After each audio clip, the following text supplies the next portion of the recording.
Let's start with the prayers. Om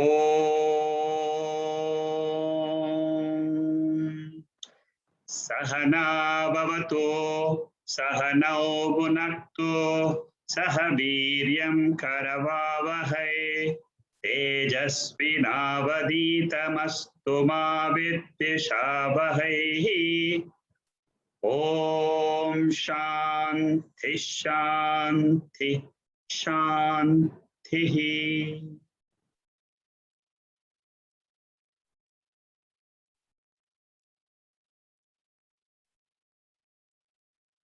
Today we start a new text called Panchadasi.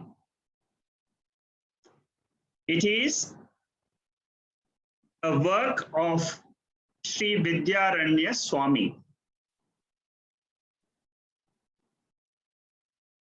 And what we are going to take in our sessions in this particular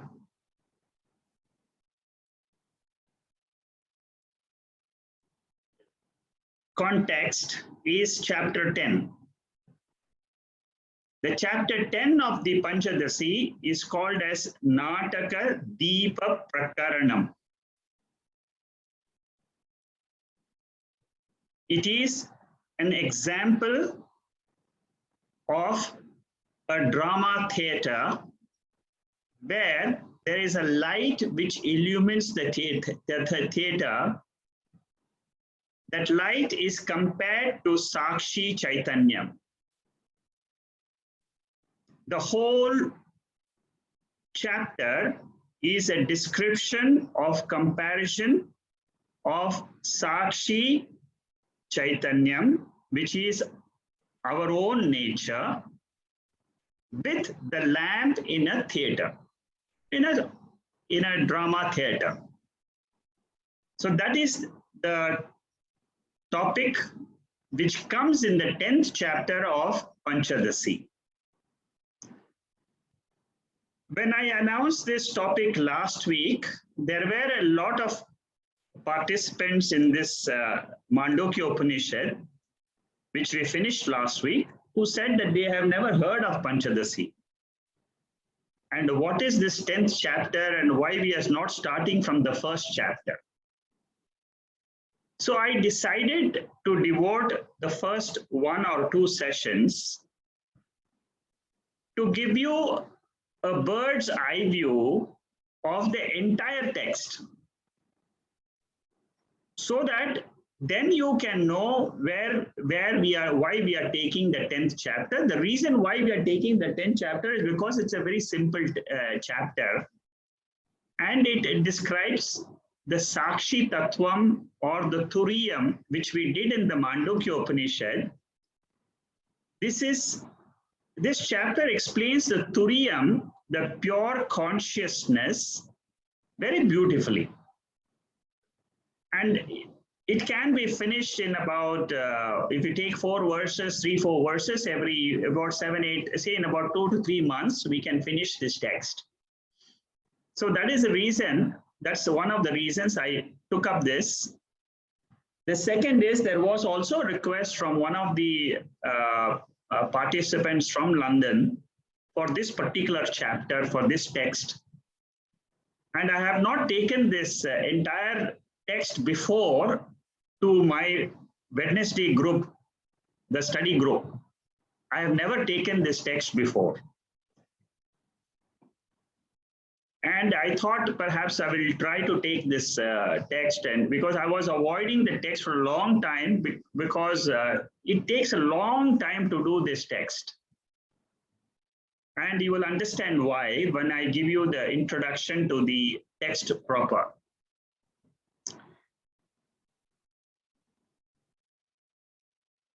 The audio of the entire 26 verses, you have just listened to it. We will be playing this audio for 10 minutes. And every time before the class, we will play this audio. For those of you who want to learn the verses to chant, you can use the audio at home and learn to chant the verses if you are interested in chanting.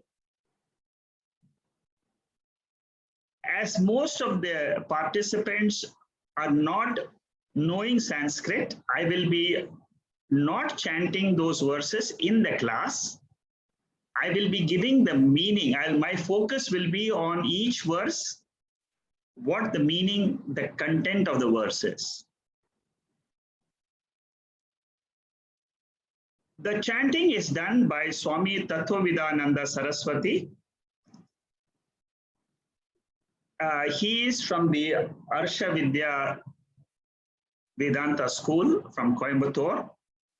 He is probably still the head of the mission in the US. And I just happened to listen to his talks on Panchadasi recently. And I thought the chanting, I couldn't locate any other chanting of Panchadasi. Therefore, I just took the liberty of using his audio for these chanting before the class. For those who are interested, you can learn the chanting from this audio.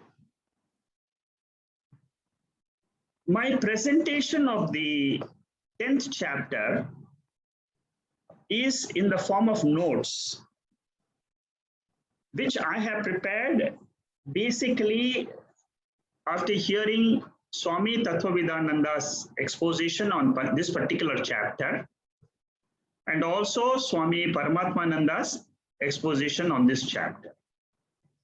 So the notes of 232 pages which you have got, which I circulated today to the group, is mainly a summary of what I have learned from these, after listening to these type of talks. And that's what you will find. Especially the last portion in this, it gives you a complete gist of the 26 verses.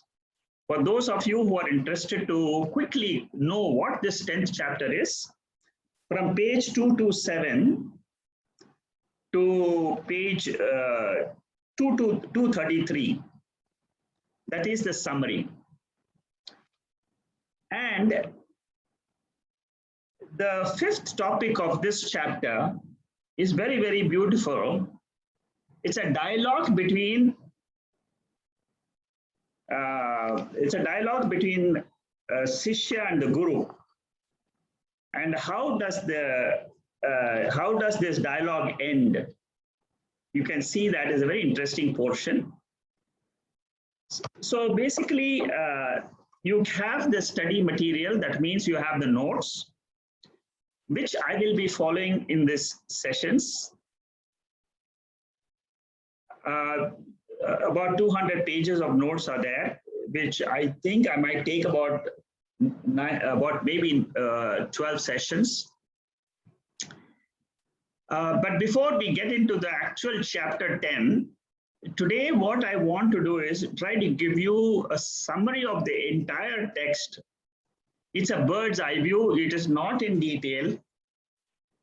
It is just to give you an idea how such texts are useful for us to understand some of the intricate concepts of Vedanta.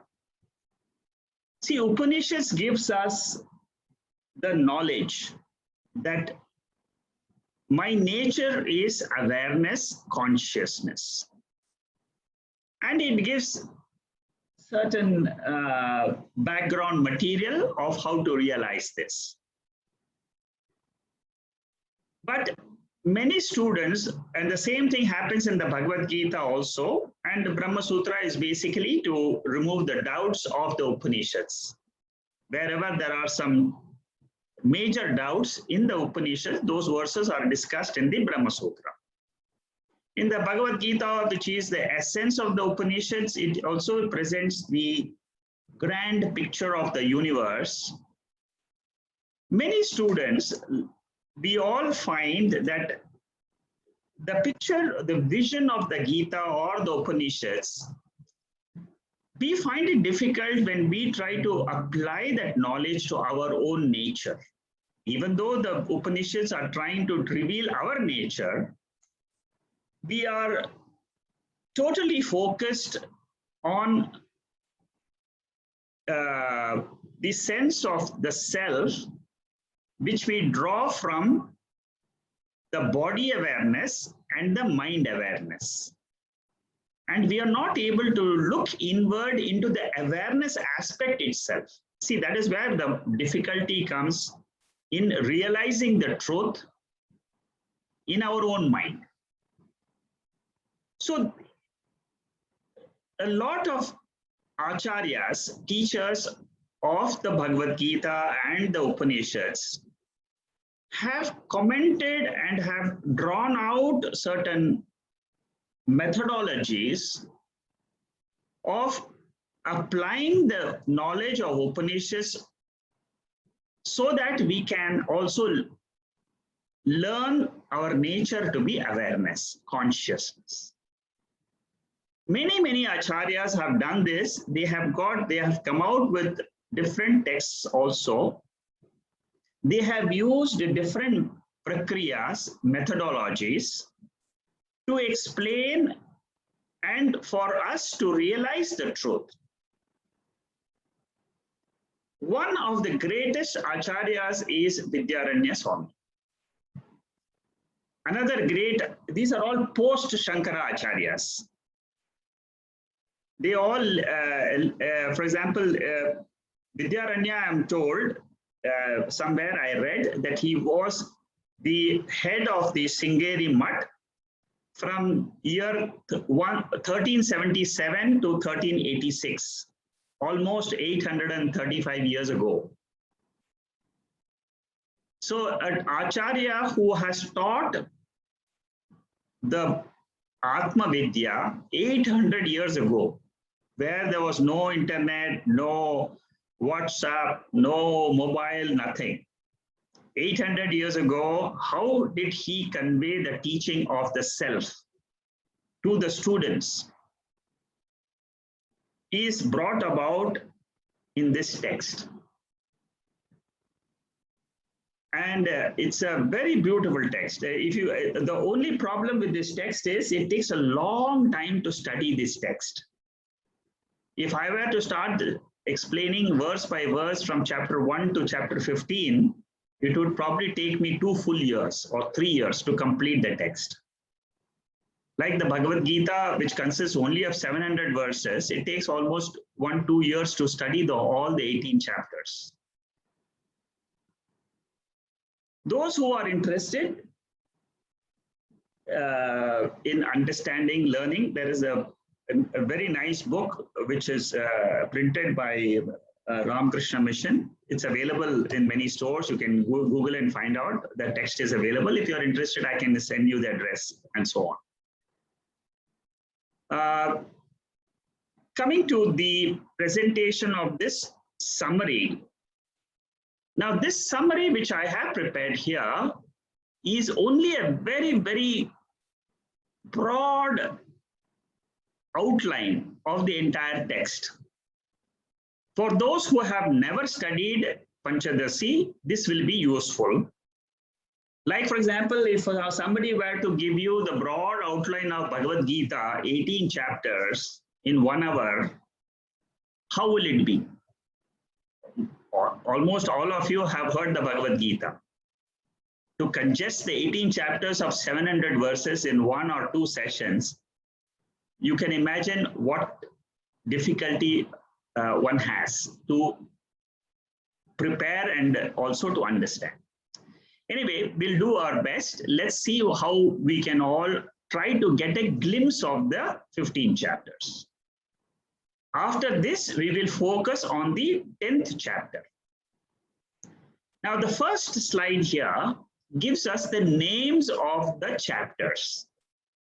And it tells us how many verses are there in each chapter. That is all presented in the first slide here. And you can see the overall text consists of 1,571 verses, 1,571 verses. Some chapters have the highest chapter is the Trupti Jiva Prakaranam, which is 298 verses. What are these chapters? This 1500 verses, like the Bhagavad Gita, we have Tattvamasi, the 3 sections. The first 6 chapters in the Bhagavad Gita is Tvampada. The next 6 chapters is Tatpada, and the last 6 chapters is the Asipada, oneness. That is the Bhagavad Gita. Now, Panchadasi has got 15 chapters. Panchadasi, that means Pancha means Panchadasi means 15.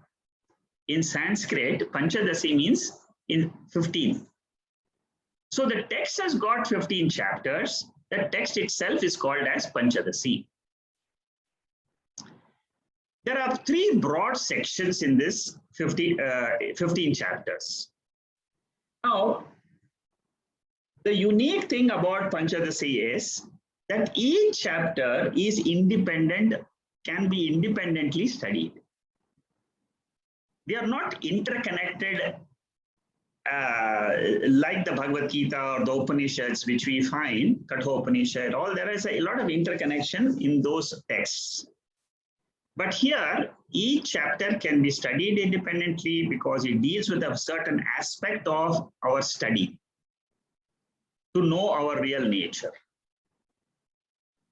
Broadly, they can be divided into 3 groups. The middle group is the biggest one. Chapters 1 to 5, they are all called as Viveka.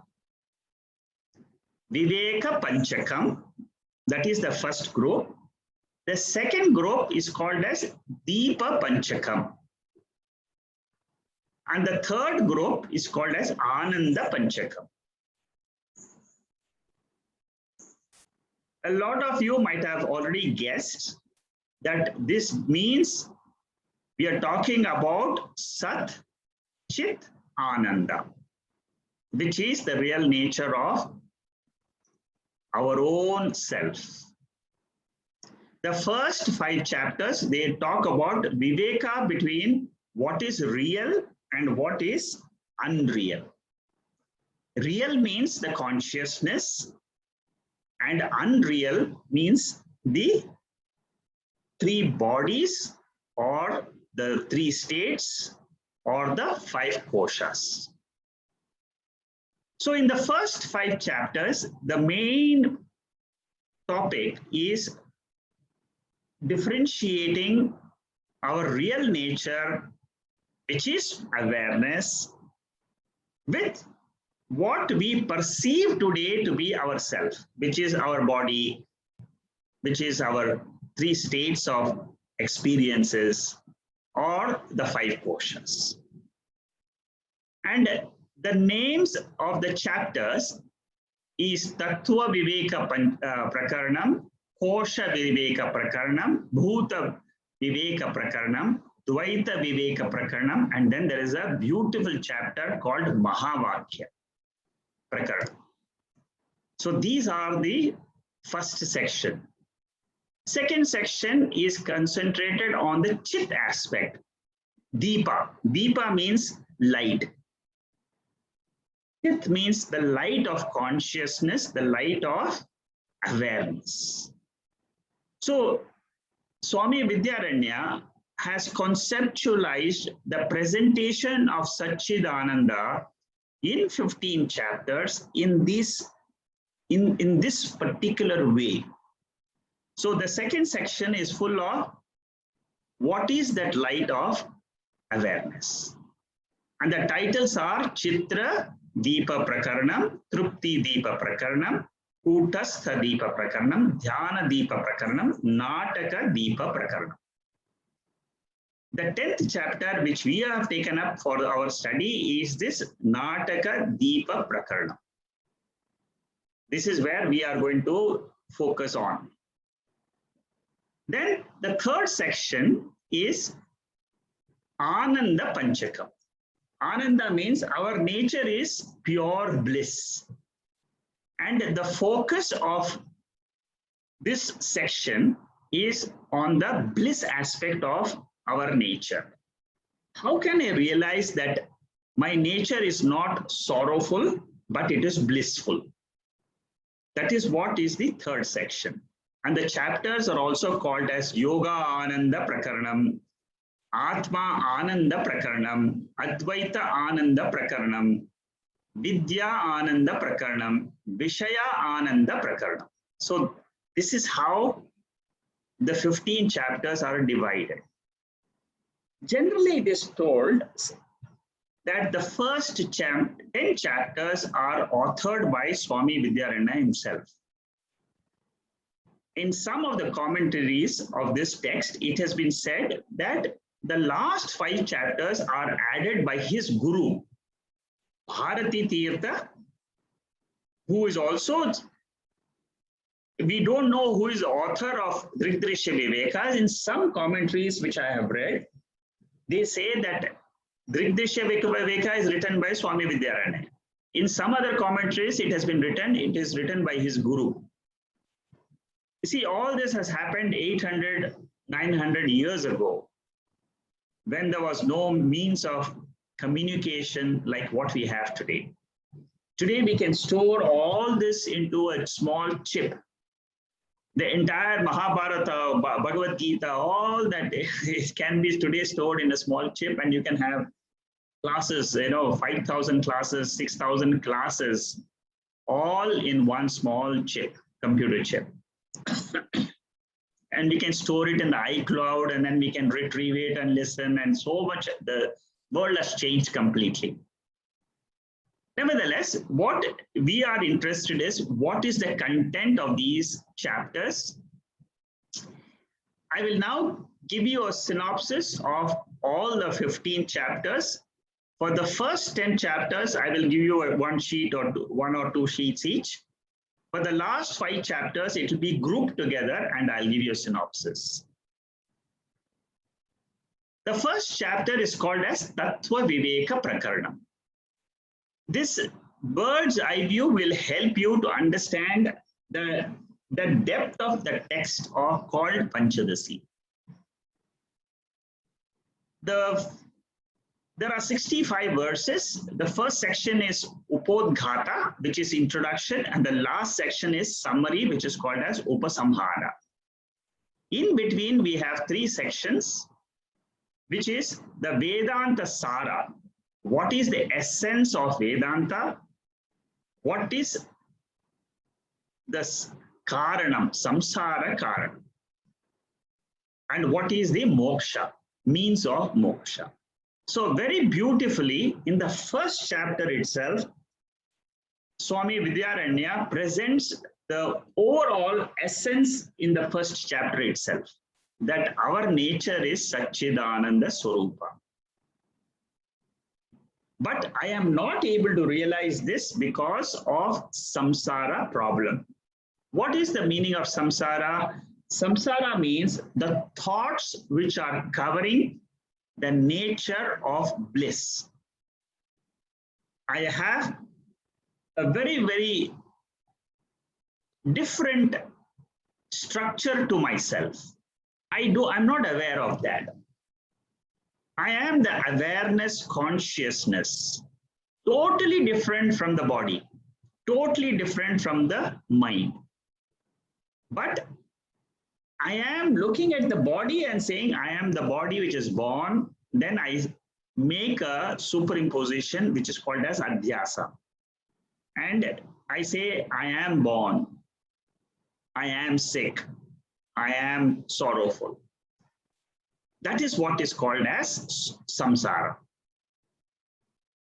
And this is what we need to clear. This is the obstacle for all of us. And the only way to clear that obstacle is through Shravanam, Mananam, Nididhyasana. That means I should listen to the scriptures. I should reflect on the scriptures. What does the scriptures tell me about myself? Reflect. Reflection is very important.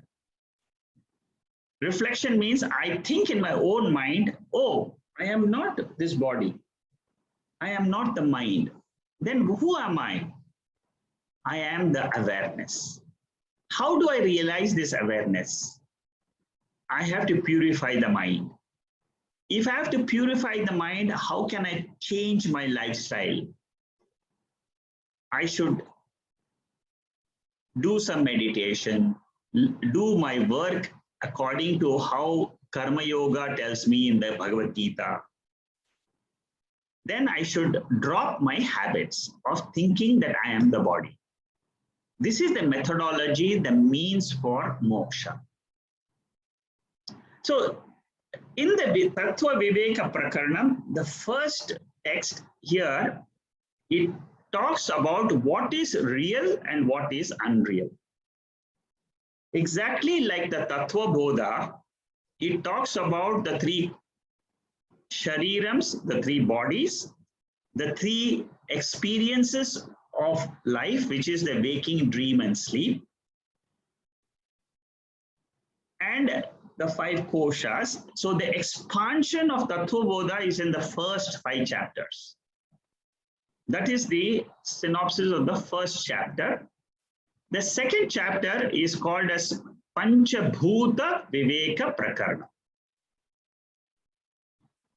Panchabhuta, here it consists of 109 verses, and broadly it is divided into these sections, 6 sections. And again, he gives an introduction. Like I said, that is why we say that each of these chapters we can study separately. We can take it for our study also, if you all wish. We will see how it goes till by the end of the entire Panchadasi program. We'll then evaluate what should be our next study. Here, we should note that there is one mantra from Chandogya Upanishad. Sadeva Saumyam idamagra asit ekameva advitiyam brahma. This is the verse. The whole chapter of 109 verses is based on this one verse. Very beautifully, you see, this is the speciality of Vidyaranya. He can take one verse of the Upanishad. You will see in the following chapters also. He can take one verse and write 109 verses on that one verse. So you can imagine how much of depth of thought, thinking they have done. Chandogya Upanishad says very clearly, Sadeva Saumya. That means Sat was existing before the creation.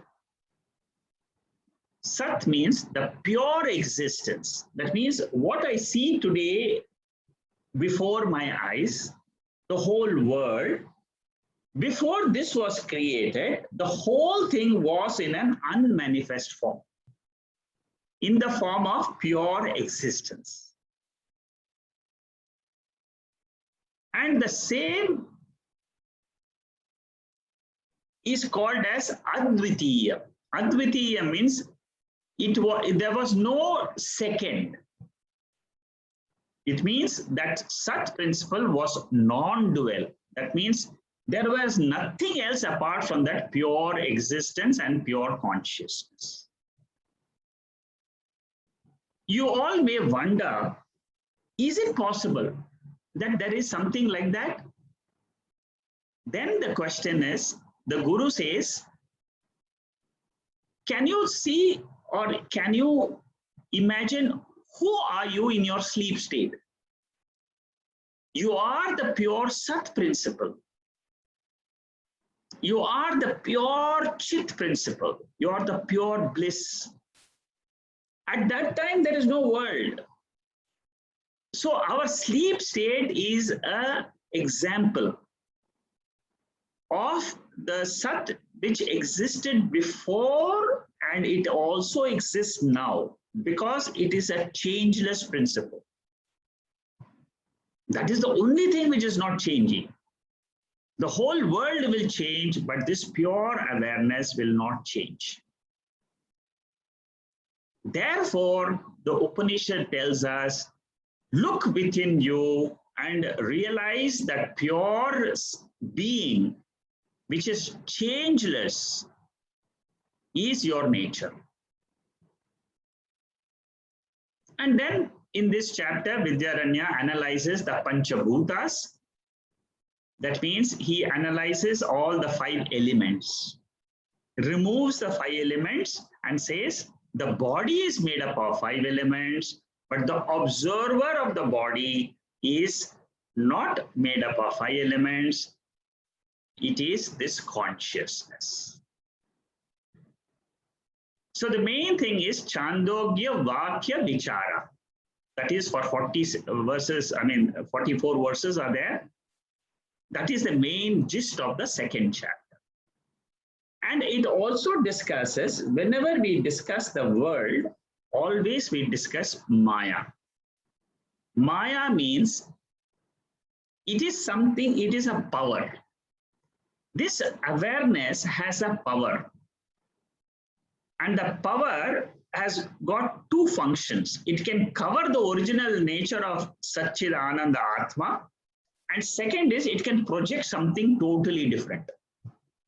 So this chapter from 47 to 59, it discusses what is this power, which is the power which belongs to that pure awareness, by which we are able to experience this entire world of 5 elements. So much of action happens in the world. Our own body changes, so many things, but they're all happening in the light of awareness. So, Bhuta Bhautika Viveka. That means, what is the body made up of? What are the 5 elements?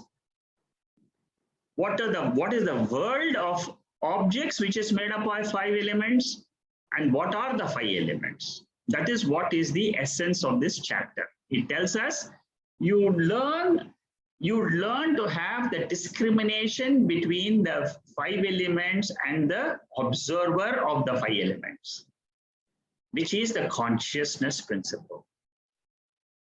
This jnanam, Viveka jnanam, is what is expressed in this chapter very beautifully. Then the third chapter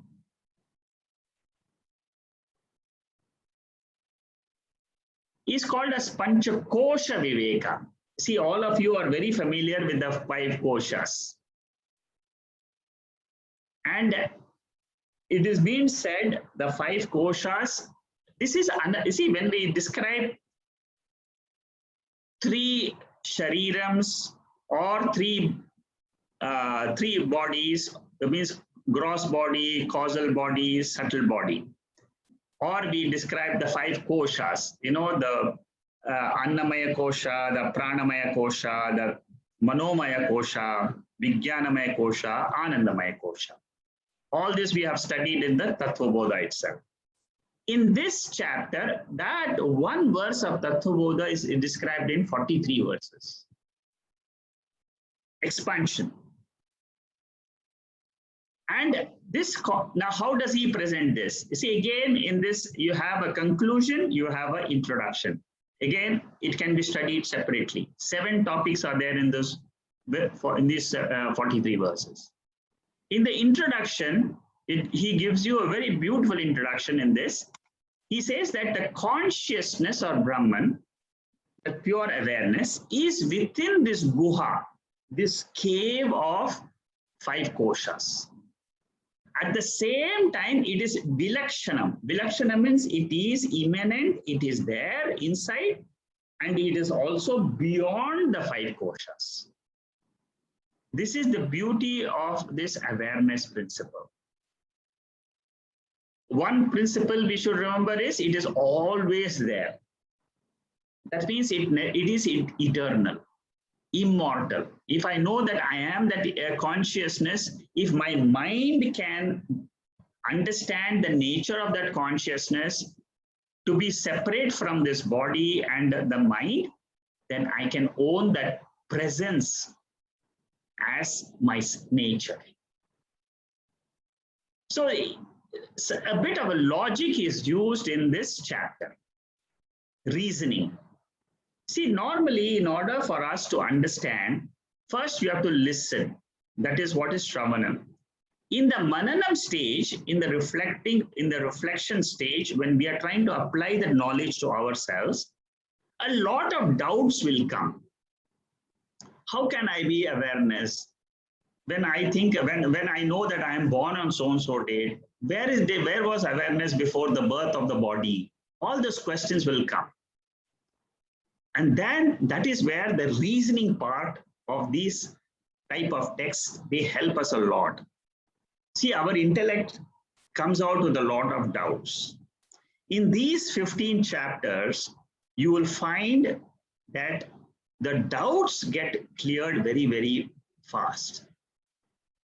And for each of these doubts, Swami Vidyaranya comes with a reasoning. And he says, this is the way you should approach the study. So here he says that the consciousness is different from the intellect, the cave of the intellect. The 5 koshas are savikara. Savikara means what? They are always changing. The body cells are changing, the mind, the brain cells are changing, thoughts are changing.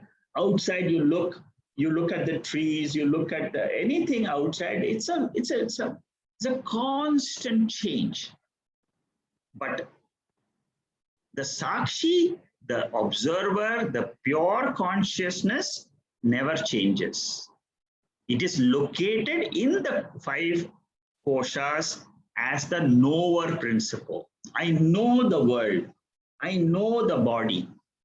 That knowingness is called as awareness. You can never negate the knowingness. That is what is called as nihitatvam.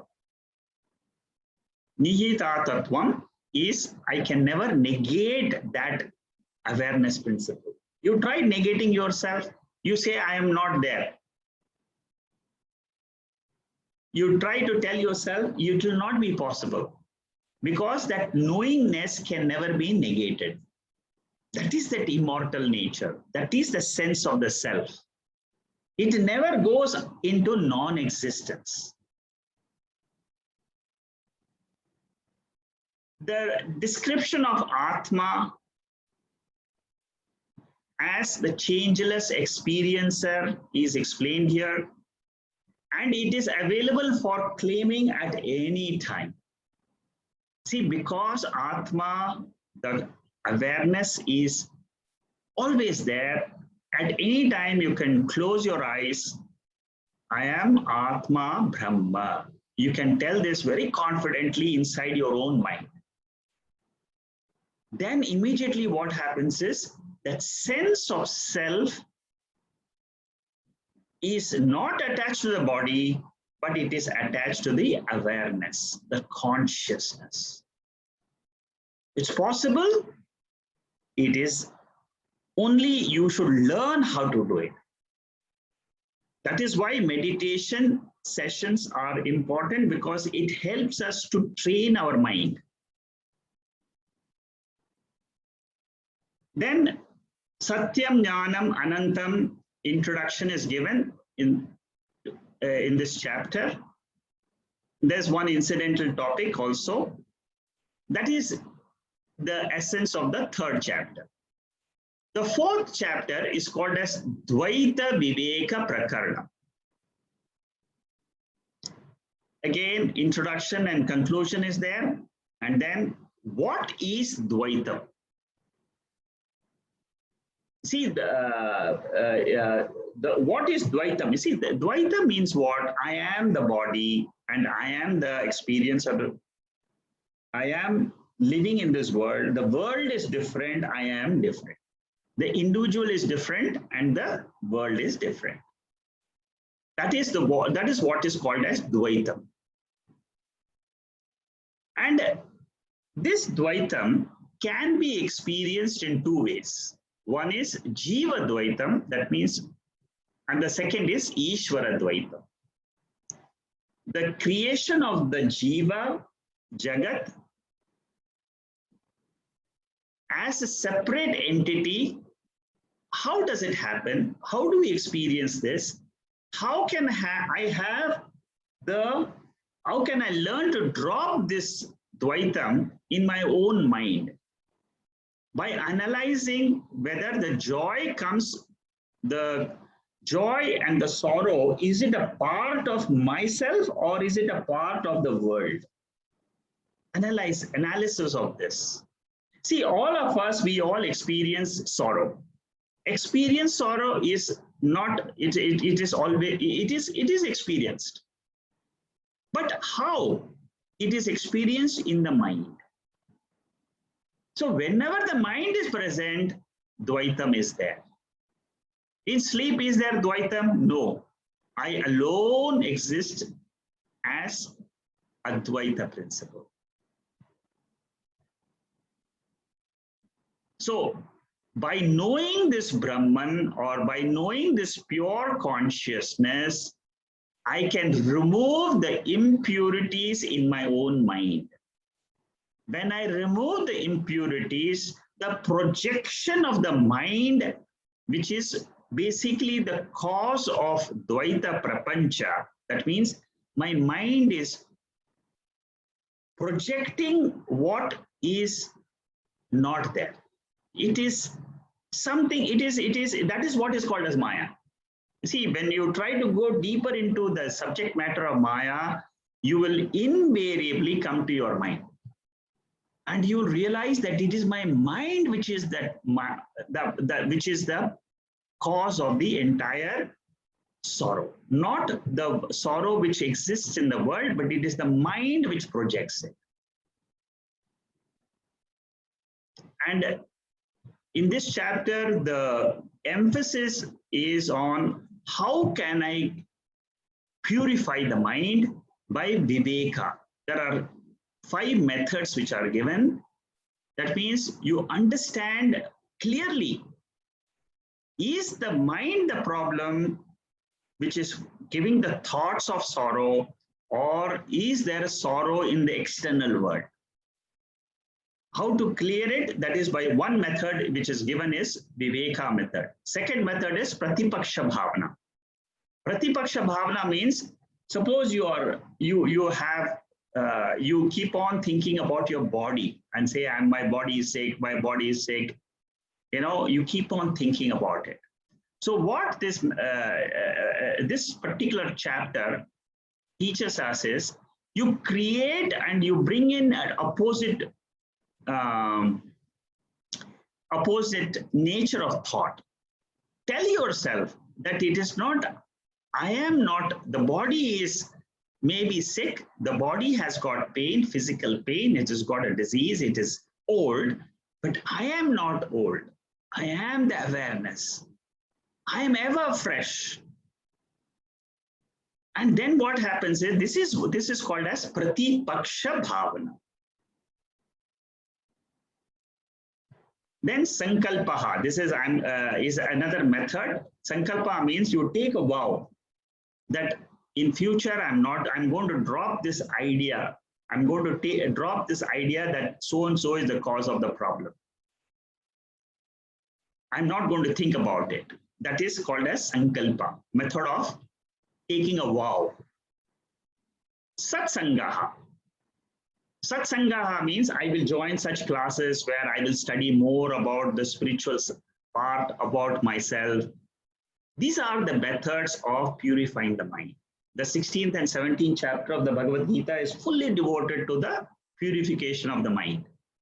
And that is what Vidyaranya takes in this chapter. He says, the best thing he says in this chapter is, you try to develop the opposite quality of what you are suffering from. Suppose you become angry, you are known for anger. You know, your nature is like that. So what he says is, try to cultivate compassion. How does he do it? He says you meditate that you are having compassion for others. Automatically, you will find that your anger comes down. It's a very beautiful method of how I can get rid of my obstacles in the mind. That is the 4th chapter. The 5th chapter is Mahavakya Viveka. This is a very, very wonderful chapter. I will give 2-3 slides. I have expanded on this particular chapter because it deals with a very beautiful section which is called as Mahavakya. At any time in your study, please study the Mahavakya portion very, very clearly when you want to be a serious seeker. Go through these Vakyas. I have listed out what are the Mahavakyas here, how you can go into the depth of those. You go to the commentary, Shankaracharya's commentary on these verses. Study them, keep them as a guideline to know the self. Because ultimately the Guru also does the same. He will go to these mantras and tell us, Tattvamasi, you are that. You are not the body, you are not the mind, you are this pure consciousness. Mahavakyas are 4 in number. There are hundreds of Mahavakyas in the Upanishads, but 4 are taken up for study purposes. Rig Veda, the Vedas are divided into 4, which you all know: Rig Veda, Yajur Veda, Sama Veda, Atharvana Veda. And from each of these Vedas, one Upanishad is taken up and one mantra is taken up as a Mahavakya. And what is the Mahavakya? Mahavakya means it is something which describes that I am not the body, I am not the mind. This is the first portion. This is called as the Vachyartha, the spoken language of a Mahavakya, Tvam Pada. When the Guru says you are that, the you stands for not the body, not the mind, it stands for the consciousness. Consciousness is the indicative meaning, which is called as Lakshya Artha. And the Vachya Artha, that means the verbal meaning, is called as the body and the mind, which is known as the name and form. But the substratum for the name and form is this awareness. And once you know that my nature is awareness, then the second part of the Mahavakya is that the whole world which you see is nothing else but Ishvara. That is that God principle, which can be given the name Brahman. And that Ishvara and Brahman I'm using together, but Ishvara means the name and form, visible form of that pure consciousness. Like we have the body and mind, the world is the visible form. That is what is called as the Vachyartha of Ishvara. That means it is the name and form. But the world which we see is not the real form. The real form is that awareness. It is the pure consciousness. And then a Mahavakya, what does it do? It says that the consciousness is only one. Like the space is only one, consciousness is only one. And then that consciousness is you. The Lakshyartha of the Jiva, indicative meaning. The Lakshyartha of Ishvara, the indicative meaning. Both are one. When they combine together, the Jiva is Ishvara. When it says that combination is called with a new term called as Brahman. That awareness is given a new term called Brahman. And then in the Upanishad, there are other Upanishads which will say, Aham Brahma Asmi. That means the student realizes that he is that pure consciousness. So the four Upanishads, generally we say that Prajnanam Brahma is the first mantra which is given by the Guru to say, tell the student, you are that awareness. You are the pure consciousness. This is the Upadesha. Then the student goes, then the Prajnanam Brahma is just the introduction. Then the second is Tattvamasi. You are that Brahman. First, the introduction is from Rig Veda, Aitareya Upanishad. The reference number is given. Prajnanam Brahma is the Mahavakya. And in this particular 5th chapter, there are 2 verses devoted to explain this Mahavakya. The whole 5th chapter is only 8 verses. The first and second mantra is for the first one, the Rig Veda. The second, the third and the fourth is for the Shukla Yajur Veda, which is the Brihadaneka Upanishad mantra, Aham Brahma Asmi, which all of you have heard. If you have not heard, it is, I am that awareness. Then the third Mahavakya is the Samaveda Tattvamasi. You are that. And Mandukya Upanishad, which we completed last, it has got a mantra, I am Atma Brahma. That is in this 7th verse of this chapter. They have taken one more section, the 8th mantra in this chapter is devoted to Shukla Yajur Veda of Brihadaneka Upanishad, Madhu Brahmana, and there this I am Atma Brahma comes in the Brihadaneka Upanishad also. So Vidyaranya takes both the mantras of the 2 Upanishads and analyzes them. He gives his own views on them. The details of this are what Prajnanam Brahma, how does he take this? I have put here, but I am not going to go into those details. I just wanted to tell you that the 5th chapter consists of the Mahavakya portion, and how it analyzes is there in these 2-3 slides, which are extra. You can go through them just for understanding a little bit more of those verses. I have given the details of each verse here. Verse number 1, what does Vidyaranya say about Aitareya Upanishad? Verse number 2 is also about Aitareya Upanishad.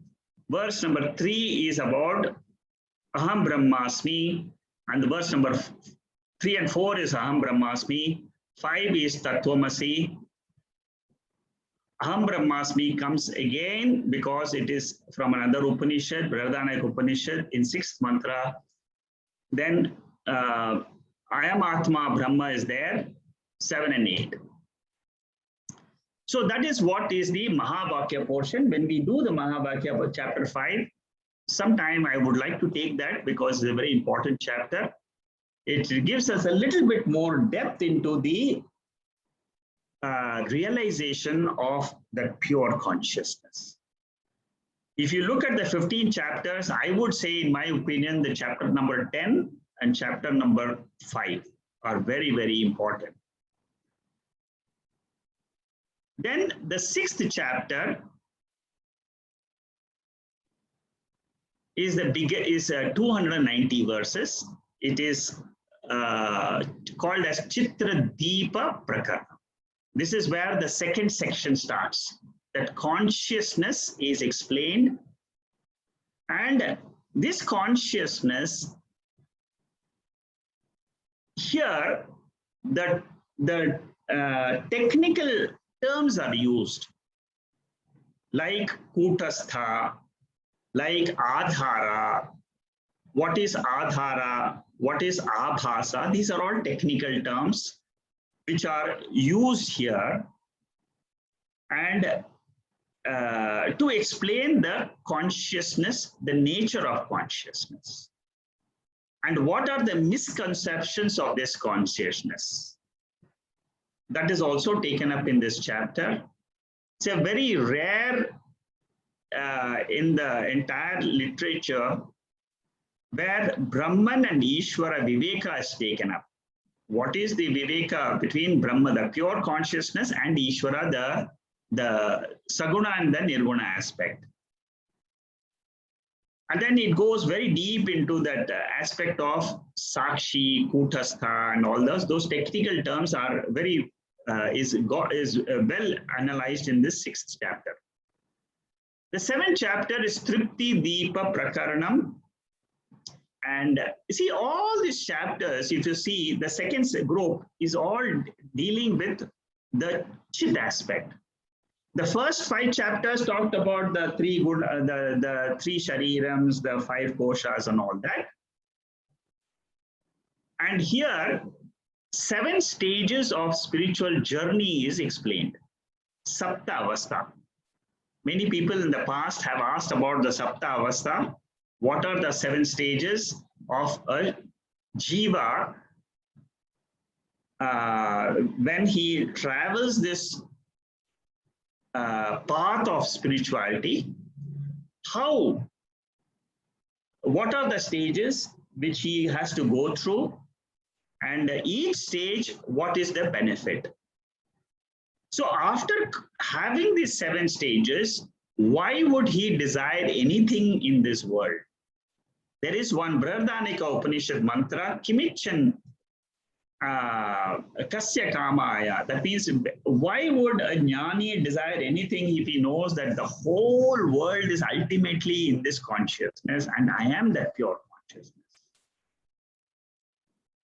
The obstacles which we face, which are about the nature of this consciousness, whether it is true, not true, those type of obstacles are analyzed in this chapter. Anujvara, another topic which is discussed, is repeated thinking in our own minds about our problems is the cause of samsara. Very beautifully, Vidyaranya analyzes this. See, jvara and anujvara. Jvara means a fever. Okay, I have a fever. Anujvara means I am repeatedly thinking, oh, I have got fever, I've got fever, I've got fever, I've got fever. He says, stop that habit. You are making the problem 100-fold by your thinking about it. Don't struggle with your body. Just say, this is the body has the fever. The fever is it will go away. The body has this pain, it will go away. But don't keep on thinking in your mind, I have the fever, I have the pain, I. That repeated thinking is what is called as anujvara. Very beautiful topic. He has, this topic here you can find nowhere else in the literature, shastra, Okay, so that's about the 7th. The 8th chapter is Kutastha Deepa Prakaranam. 76 verses. Kutastha means it is the anvil. Like a goldsmith, he has an anvil on which he puts the gold and he can make the gold into a different shapes. A ring shape, bangle shape, chain shape. He will keep on heating the gold. So similarly, consciousness is the anvil, is like the anvil. Everything else changes. That awareness never changes. That is what is the essence of Kutastha Deepa Prakaranam.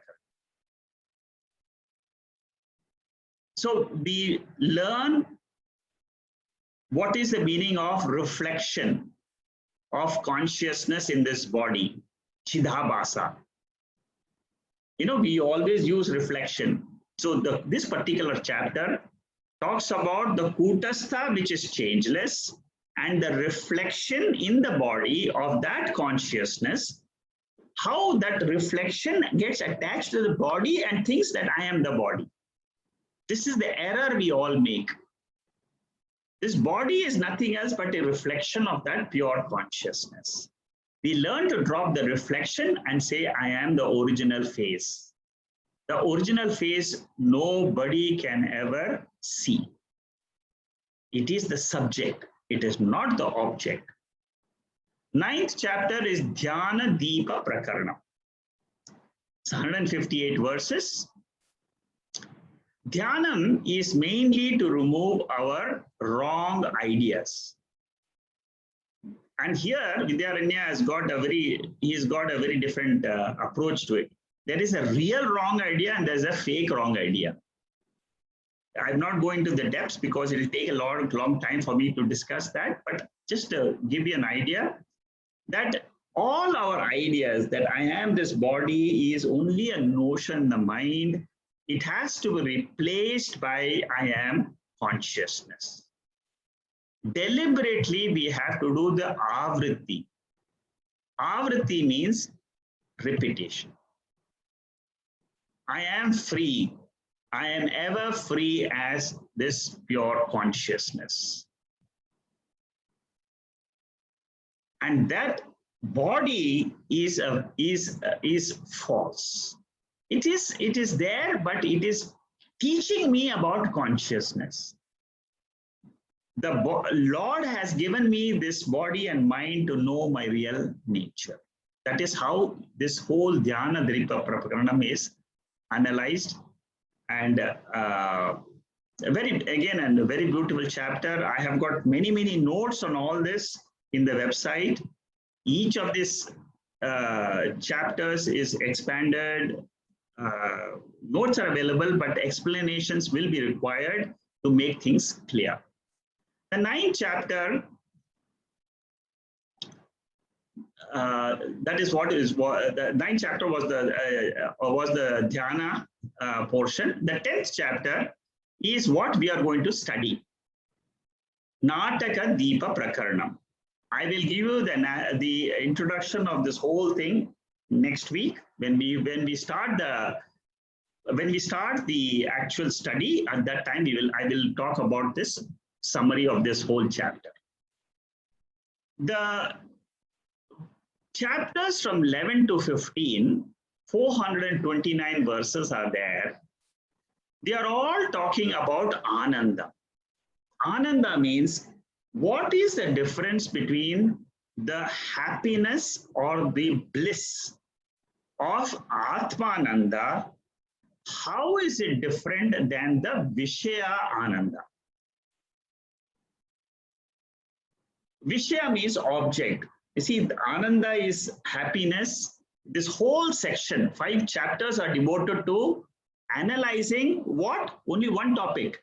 And the topic is happiness.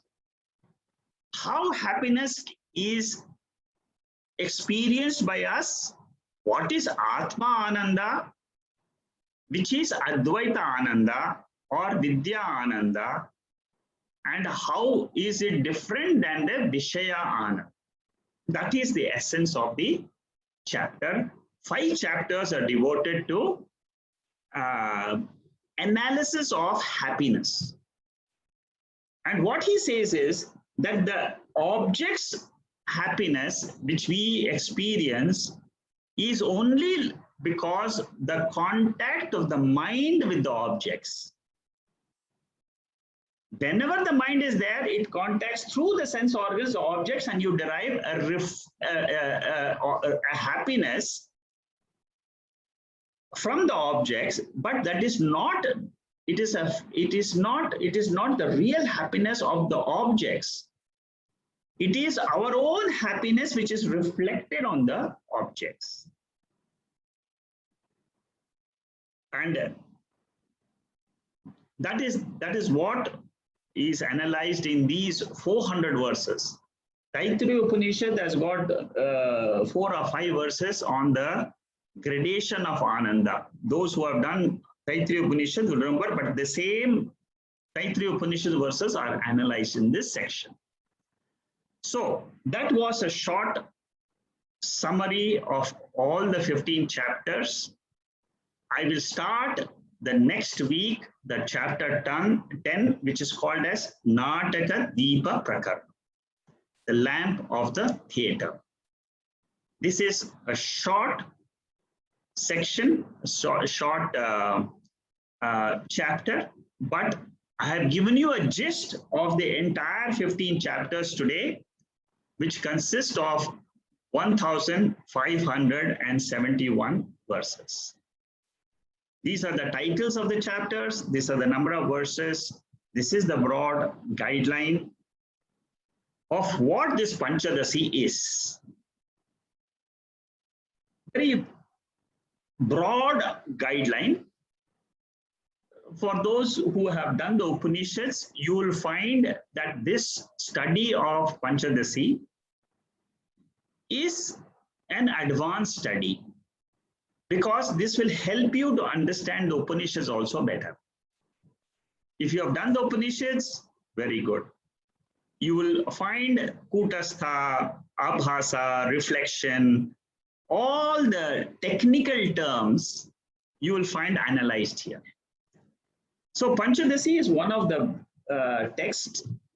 A very advanced version of this Panchadasi is what is, I would say, very advanced. I won't compare it, but the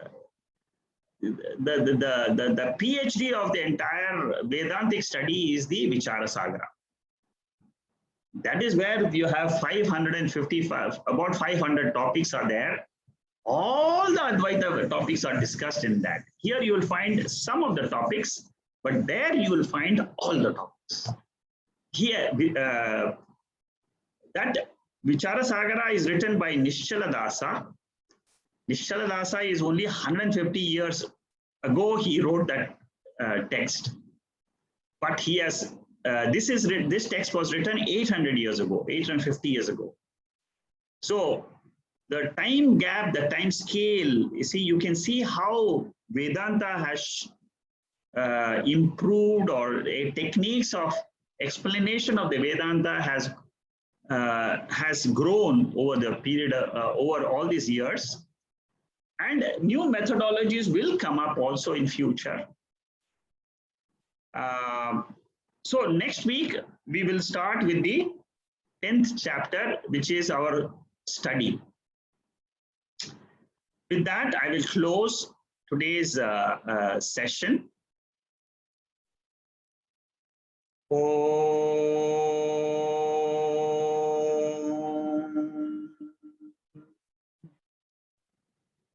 Purnamada Purnamidam Purnat Purnamudachade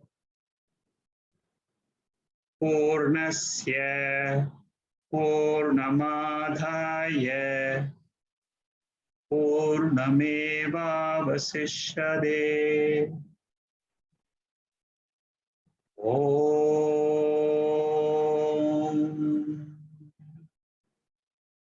Shanti, Shanti, Shanti.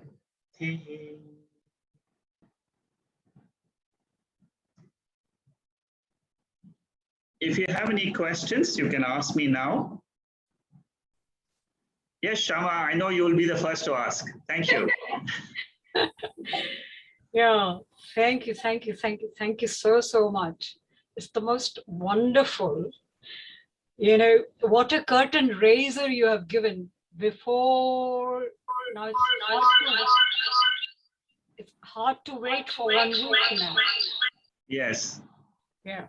In fact, when you suggested that what is Panchadasi, it struck me that I should talk about Panchadasi first and then talk about 10th chapter, Well, how beautiful the whole introduction.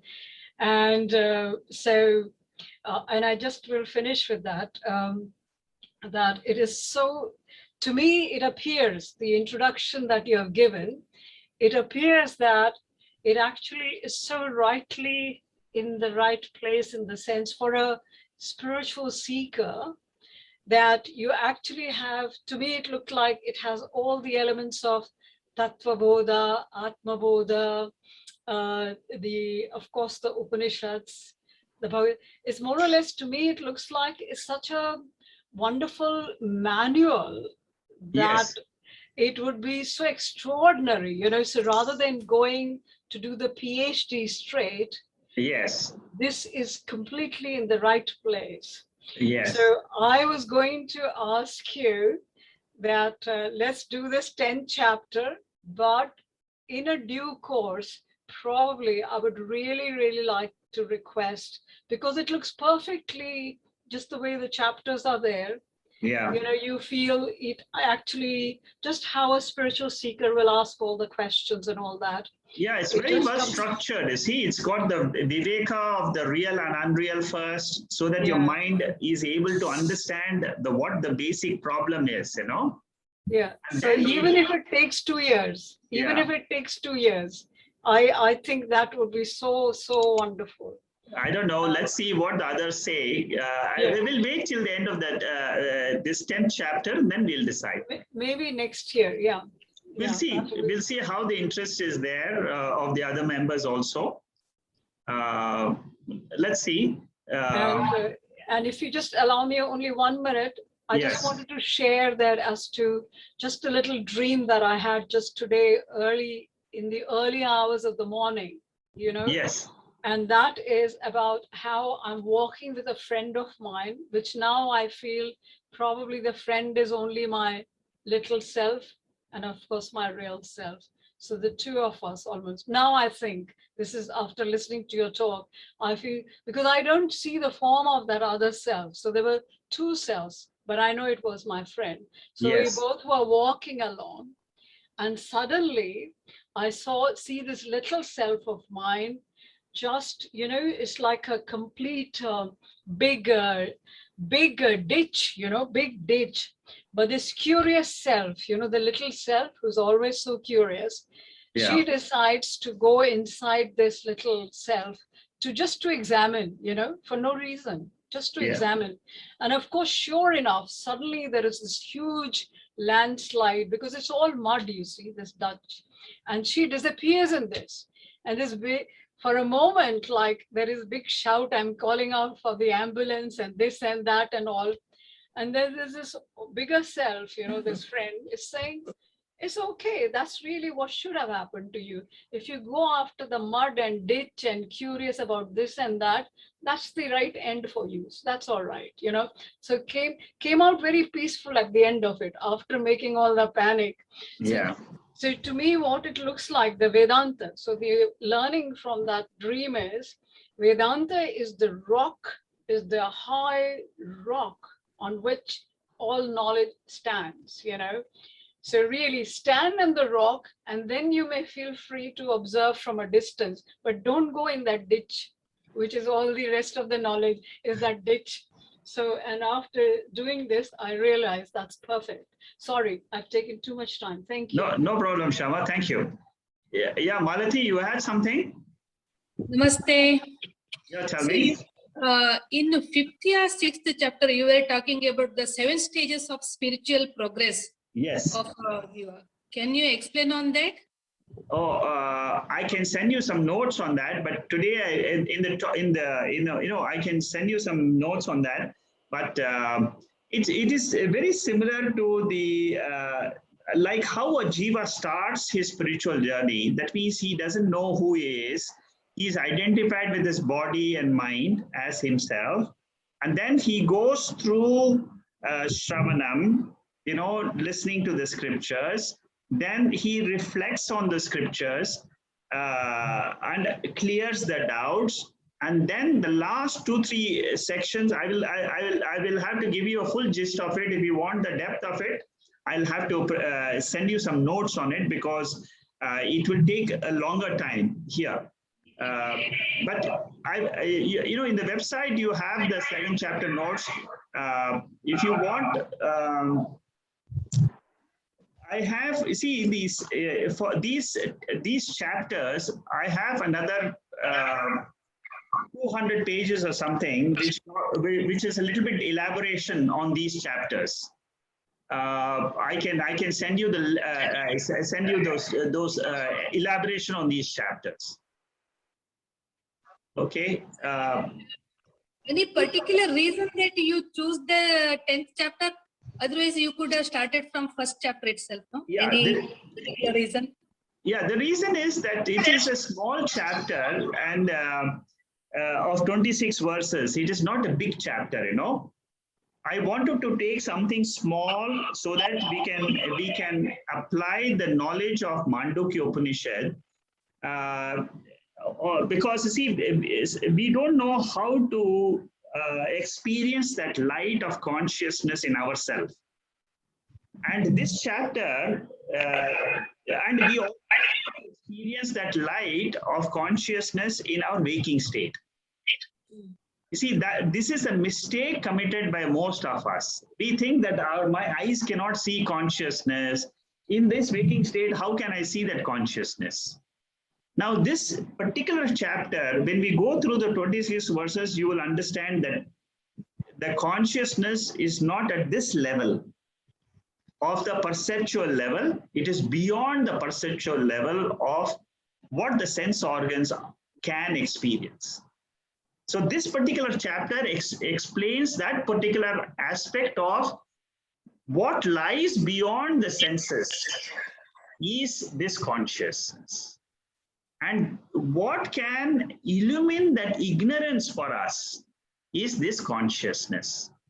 You know, that is the light, the theater light is very useful example. It tells us that when the stage is lit up, the dancer is there. The dancer is nothing else but our buddhi. You see, when the buddhi is dancing with all the thoughts during the daytime, the intellect is giving us a picture of the world. It is like a dance program which is going on a stage. And the consciousness is illuminating the dance program, all the projections of the mind. The sense organs are just an instrument outside to see what is objects and all that. But the real dance is inside our intellect. And behind the intellect is this light of consciousness. That point comes out very beautifully in this 10th chapter. And I thought it might be useful. It'll be good. It's a good example. That's all. The other chapter which I would think may be useful is the 5th chapter, which I said Mahavakya portion.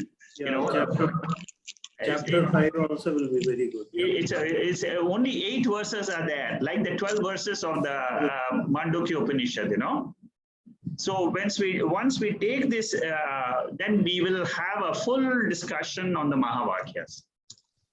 You know, let's see. Maybe we'll take the 5th chapter later on. Yeah. Anybody else?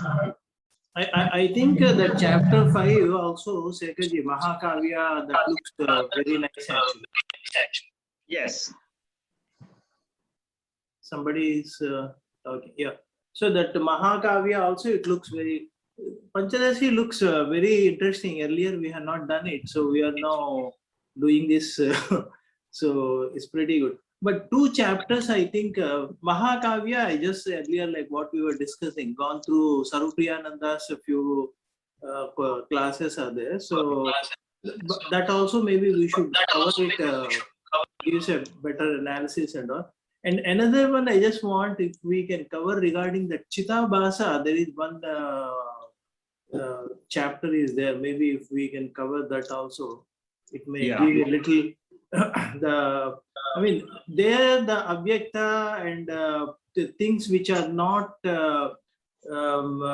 beyond that intellect part looks are very nicely analyzed in those chapters.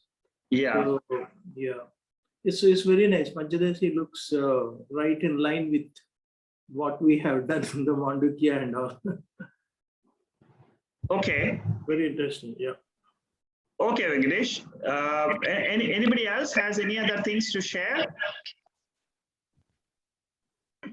Shekharji, this is Uma here. Yeah, Uma. Yeah, tell me.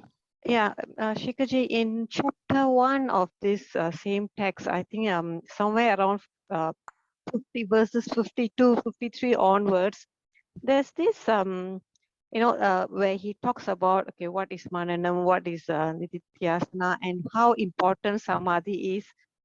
And I felt very good when I listened to that, because sometimes we have this doubt whether we are in the right line, whether we are doing the correct thing, and that sort of thing. So I felt that that was very nice to hear, very important for most of us. Yeah. I guess. You mean the first chapter, right? Yeah, it's verse 52 onwards. Okay. Let me have a look at it. Yeah. Yeah, maybe I very summarized because it's very nice to hear from you. It's Okay. always I'll see if I can summarize that to you later. Yeah. Yeah. Okay. Thank you, Shekharji. Okay. Anybody else has anything else?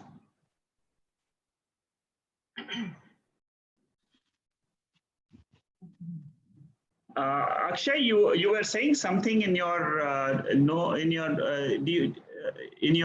can you explain to me, is there a question at the end what you're saying? Yes, means you referred a jiva word, right? The Correct. jiva. So Yes. jiva means just atman only, or it is atman plus mind? Okay, jiva always means atman plus mind. Whenever we are talking, you see, when you hear I am talking and we are talking about a jiva, it means atman plus mind. Without mind, there is no jiva for us. When we are talking, when we are in the class. Okay. But Then the jiva has got another, the jiva has got one more aspect to it. See, right now, whenever we are listening, when we are in the transactional field, the jiva always is with the mind. But the jiva has got another nature by which it can remain without the mind, without the waking state. That is what you should understand. And that is what is called as Sakshi. You see, this is where you have to go to the depth of the analysis of the Tatvamasi. This is where you should not stop at the physical level. At the physical level, yes, the jiva means whenever we say jiva, it means the mind. Because the mind and the consciousness is what is the transactional field. But you should remember that this is not the ultimate. This is not the absolute nature of mind. I have one more nature, and that nature is I am an awareness principle. See, right now I am talking, you are listening. But this is only a relative, it is only a relative reality. In Vedanta, they talk about three realities. One is you can just the three realities can be in higher text. They talk about only two realities. The three realities is for the beginning student. When you start understanding the scriptures, we say there is a vyavaharika satyam. There is a transactional field in which we are in the waking state. Okay. And in the waking state, we are with the gross body. You should be very clear in this. I experience myself as the gross body in the transactional field in the vyavaharika stage. That is called as the transactional. It is a reality. Okay? There is a second order of reality. That order of reality is when the mind alone experiences another world, which is the dream. There is a third reality, which is called as the absolute reality, in which the mind also is not there, but I am there. And Vedanta is talking always about that absolute reality. It is not talking of the transactional reality. Whenever the Mahavakya, this is the most important thing whenever the Mahavakya is used, what the Mahavakya is saying is Tat Tvam Asi. The hearer of that sentence mentally drops the gross body, mentally drops the mind, mentally drops the experience of the sleep state, and holds on only to that Sakshi. Whatever you can say it is, that is it. You let your mind conjure anything about that pure Sakshi, pure awareness, which is, that is my real nature. Normally, we take, my body is born, therefore the physical body is born, I say, I was born on so-and-so date. We are not talking of the physical reality, which is in time and space. Remember this very well, because if you don't understand this part of it, you will not understand the 10th chapter of this Panchadasi. 10th chapter, you should refer to it, the light. Whenever we are discussing in Vedanta, you should mentally try to drop the three bodies, the three states, and then ask the question, who am I? Who am I? If I am not, the gross body is not there in my dream state. The subtle body is not experienced in the sleep state. The subtle body is gone. There is no more world of the dreams. And that causal body also is not there for my experience. But I am there as something. Who is this I? Which was the experiencer of the absence of the world in the deep sleep state. That is the level you have to reach. And once you have reached that level, the mind has opened up another dimension of yourself. That dimension is what the Upanishads are roaring and telling us. Drop these two identifications as the relative self, but be the absolute self. When in meditation, when I am talking about be the presence without the identification with this body or mind. That is the essence of my own nature. That is the truth, beyond which there is nothing, because that is the absolute, and the Upanishads roar and say from that only the entire world is coming. In that the world is existing, and in that the world is resolving. This nature of absolute pure existence is what I should always try to remember as the truth. I may be seeing the world outside. For transactional purposes, I do it very well. I don't get involved at the time of transactions. Do all the duties, whatever your mind tells you, go ahead, do it. But don't have the delusion that that is the truth. This is where, Akshay, are you able to get through now? Yes, it's very clear now. So Shankaracharya has mentioned means Brahma Satyam Jagan Mithya Jivo Yes. Brahmai Napara. So Yes. here Jiva also means you are the absolute. You are That's correct. In that particular sentence which you have referred now, the Jiva there means absolute Jiva, not the relative Jiva. The relative Jiva is this body, this mind, which is interacting with the world. It will go on, no problem. This is the lower order of reality.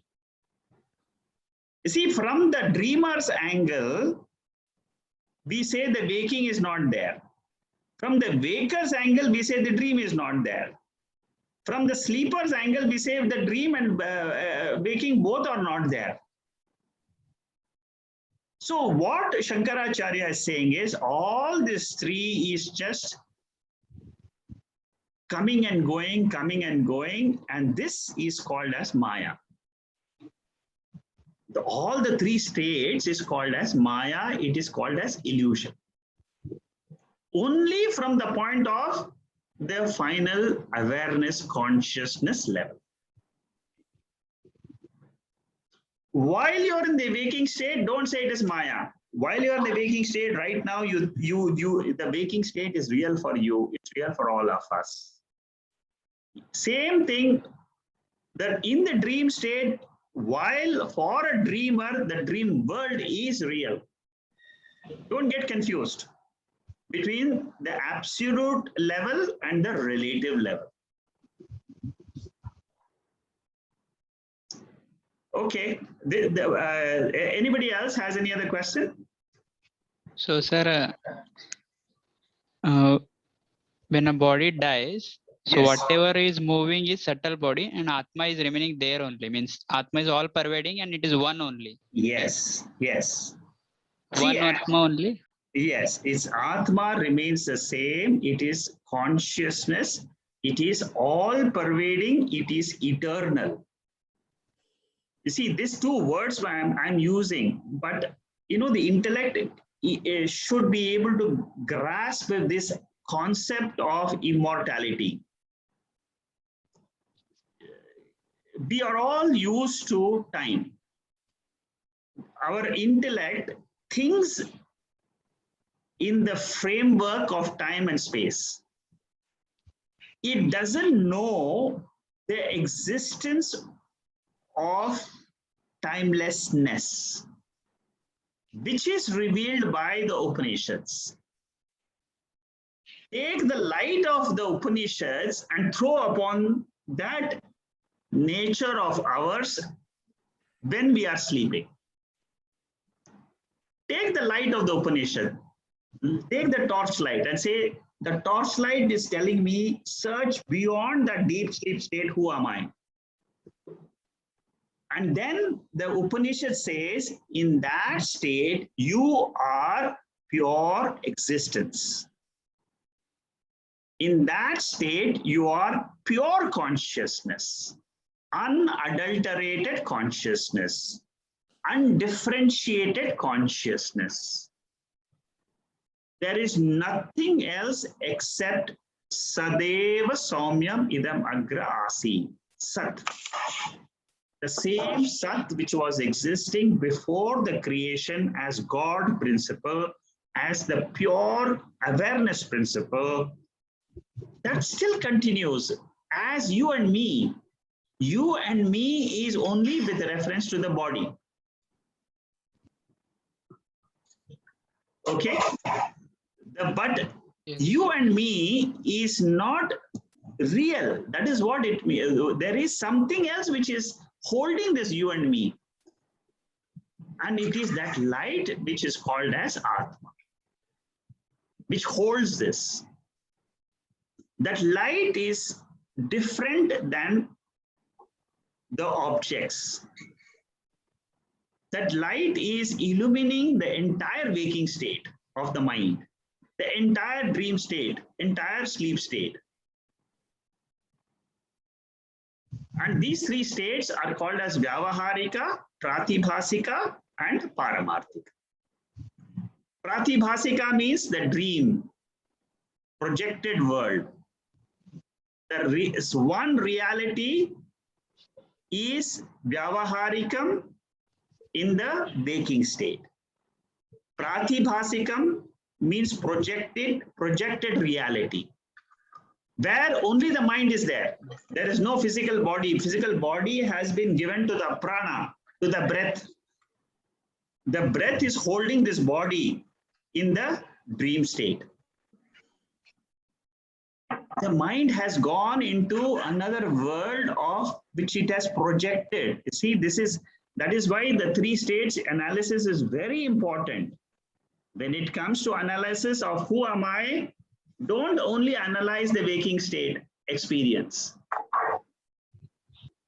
Always let the mind think of the dream world also. Let the mind think of the sleep state also. So when your question is, when the body dies, what happens? When the physical body dies, the physical body goes back to the 5 elements. The subtle body travels and takes another body. That means the mind, which is in this body today, which is using this body to experience joy and sorrow. Tomorrow morning, you'll be very joyful. Maybe after 2 days, again, you will have sadness. These are all related to the Prakriti. It is related to the 5 elements. Joy and sorrow is not the absolute state. It comes and goes, comes and goes. That is what we are trying to study. See, the end of the study, at the end of the Panchadasi class, you should have the clarity a little bit more. As we study more and more, you should realize the progress in such a way that I am able to see a little bit more clearly the body separately and the mind separately than the awarer me. The awarer me is this pure consciousness. I am the, and you can only tell that by saying I am the pure consciousness. In me, the thoughts are coming, the thoughts are existing, the thoughts are going. A set of thoughts will come during a day. It will give you the experiences of the world. Again, it will resolve in the night. Again, the next day morning, another set of thoughts will come. You will experience another world. Again, go to sleep. The whole life is only an experience of these 3 states. If you ask yourself, what is life? Life is experience of 3 states of the mind. From childhood till today. Only this is what has been happening. During that state, okay, we get involved in reading, seeing TV, typing notes. You know, each mind is involved with different things. Okay. Great, sir. Thanks a lot. Hari Om. Thank you. Hari Om. Hari Om. Thank you. Bart, you are there here today. You have anything to say? Okay. Nice to see you. Okay. Anybody? We'll catch up next week. Now it's already 8:30, and so next week we'll start with the actual. And if you want to learn to just chant, then you have the audio now. The notes are very good. Go through the pages 2 to 3 of the notes. 2 pages. Just go through the 2 to 3 and 2 to 4 and 2 to 3 to 2 to 6. The last 4 pages of the notes. It's a dialogue between the guru and the Sishya. And a lot of doubts are cleared in these notes of 4 pages. I found them to be very useful. Thank you and good night. Hari Om. Hari Om. Good night, Shri. Hari Good Om. night. Thank you. Good night. Good night. Good night.